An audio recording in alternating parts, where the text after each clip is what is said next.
I have to admit, I don't know how long ago it was founded. I want to say 2001, 2002, went through a period of dormancy. And eventually it tapered down to only doing the fall festival, which we renamed the Rendezvous. Today, with all the nonprofits and other things that exist here on the walls, we were actually losing nonprofits. So we had the Community in Action that sort of dissolved, and they asked us if we would take over their events. So one of them that they were doing was the Sparks in the Park, which is the 4th of July and Christmas parade. So our group decided that we would take this on and see what we could come up with for it. And we, hopefully everybody likes the events that we put on. So we started doing those. We've since, now we have, let's see, I guess we're doing 3 events a year at least. We've done a couple other fun things, like we did the circus that came to town last year. Hopefully everybody liked that.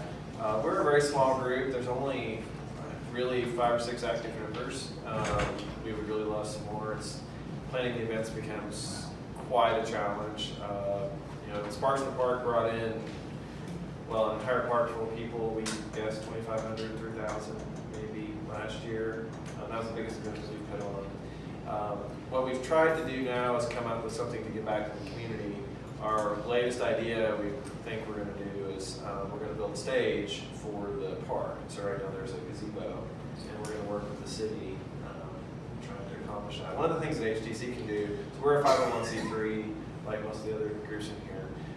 One of the things we can do is act in partnership with the city. So there are things that the city can't do that we can kind of do.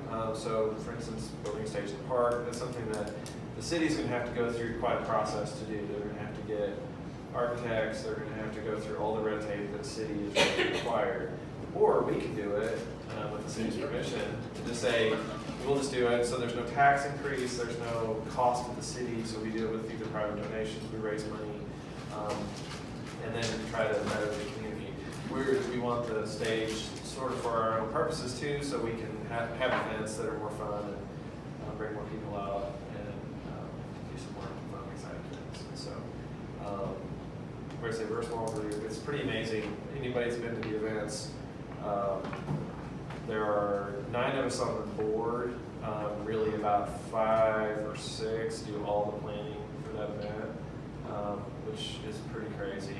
There's really about 3 or 4 of us that kind of do most of that, and so it's pretty nuts to see how much. We've tried to get it on autopilot as much as we can, but it's quite an undertaking. When I first started, the first year I was involved, we had maybe 2,000 people come to Rendezvous, or what used to be known as the Backroads to Main Street Festival, and it's hard to get that many people in. All the logistics of getting tour buses for the Phoenix tours and bathrooms and getting the Vintage Village built, and we've got a beer garden now, and putting all that stuff together and getting all that planned, it's quite an undertaking. So, if anybody would like to come help us, we would certainly need volunteers. Well, how can people volunteer? What do they have? So the easiest would be, I'll give you my card. You guys can contact me. We have meetings every, doing them the 3rd Thursday of the month, I believe, is what we're doing now. We're kind of loosey-goosey on our schedule just because it's hard to get all of us together, and then most of us are business owners in town, so we kind of put this together.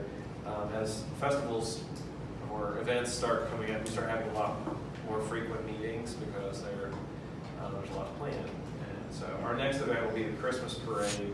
Why is what HTC is doing, why is that important to the community? I'd say the group as a whole really likes providing, we all want to give something back to the community.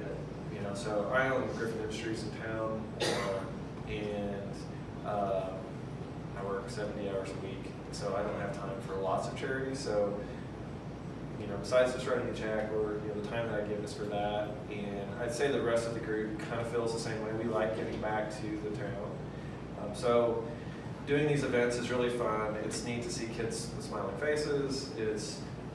We're trying to do things that our 2020 plans are really undecided at the moment, what we want to do, what events we want to host. We're thinking we may take a little more artistic tone next year. I've always tried for the rendezvous. This year was harder just because of schedule. In years past, we've tried to have things that you can't ordinarily see in Ash Grove. And so we've tried to bring art demonstrations, historical things out. Like we have the Phoenix tour. Mike Landis, who used to work at KY3, he's a local Ash Grove products. We have him give the tours of Phoenix, and if anybody who's been on that tour, it's a pretty fantastic tour, and you're literally getting history to come to life on you. So we like giving that back. I think this is one of the things that makes us special is that we do try to do that. We've really tried to get community involvement. Everything that we've done, we've tried to get local food. We've the pantry. It's one of our cornerstone vendors for most of our events. They're almost always there. So we like it to be an inclusive thing. We want the town to be involved.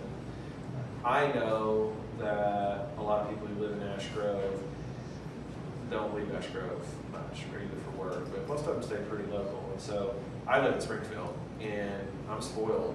I've got within a few minutes of my house, I can go see Broadway shows, I can see concerts, I can see art exhibitions, see all kinds of stuff.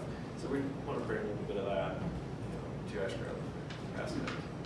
That's And just so fantastic. everybody knows, you do not have to live in the city limits of Ash Grove to be in his group. Of our membership, only like 2 or 3 people actually live in Ash Grove, and almost everybody else lives outside. It's kind of crazy.